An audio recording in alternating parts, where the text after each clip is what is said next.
নমস্কার, জয় মা তারা। আজকে যে রাশিটি নিয়ে আলোচনা করব জোডিয়াক সাইনের তৃতীয় রাশি অর্থাৎ মিথুন রাশি, বায়ুতত্ত্বের রাশি এবং ডুয়ালিটি। এদের মধ্যে দুরকম চিন্তা ভাবনা সবসময় কাজ করে।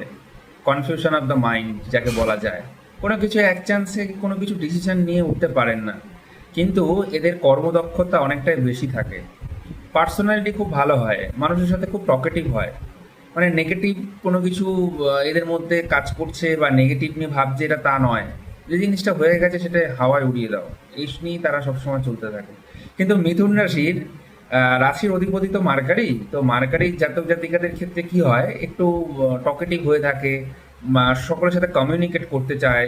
এটা ওদের মধ্যে কিন্তু দেখা যায়। বাট সেপ্টেম্বর মাস 2026 তাদের জন্য একটা অন্যতম সময় আসতে চলেছে। যাদের এডুকেশনের জার্নিটা অর্ধেক আটকে গিয়েছিল বা ফিউচার প্ল্যানিং করছিলেন পড়াশোনার বিষয়টা নিয়ে, তাদের জন্য দারুণ সময় এটা, আমি মনে করি। কিন্তু যেহেতু রাশির অধিপতি বুধ এতদিন সিংহ রাশিতে থাকছেন, মানে 7 সেপ্টেম্বর পর্যন্ত, তারপরে উচ্চস্থ হবে, নিজের স্বক্ষেত্রে যাচ্ছে। তাদের ক্ষেত্রে বাড়ি এবং জমি এইগুলোর ক্রয় বিক্রয়ের কথাবার্তা কিন্তু শুরু হবে। এই সময়টা আপনাদের ফ্যামিলিগত প্রবলেমগুলো অনেকটা সলভ হয়ে যাবে। তো ফ্যামিলিগত প্রবলেমগুলো দীর্ঘদিন ধরে চলছিল, আপনার বাড়িতে সবসময় একটা সমস্যার মধ্যে চলছিল, সেগুলো কেটে যাবে। কিন্তু এতদিন আপনার একটা মানসিক চিন্তা, সবসময় ডিপ্রেশন, টেনশন, এইগুলো কাজ করেছে। কিছু না হলেও অল্প বিস্তর হলেও তো কাজ করেছে। কারণ কেতু, মার্কারি, রবি, তিনটে গ্রহ একসঙ্গে নিয়ে বসে রয়েছেন সিংহ রাশিতে। সেক্ষেত্রে একটু তো প্রবলেম আসাই দরকার, আসারই কথা। তো যাই হোক, এই সময় থেকে আপনি অনেকটা রিকভারি পাবেন, এটুকু আমি বলতে পারি। শারীরিক অসুস্থতা থেকে অনেকটা রিকভারি হবেন, কারণ দ্বাদশপতি পঞ্চমে আসছে, দ্বাদশপতি পঞ্চমে প্রবেশ করছে।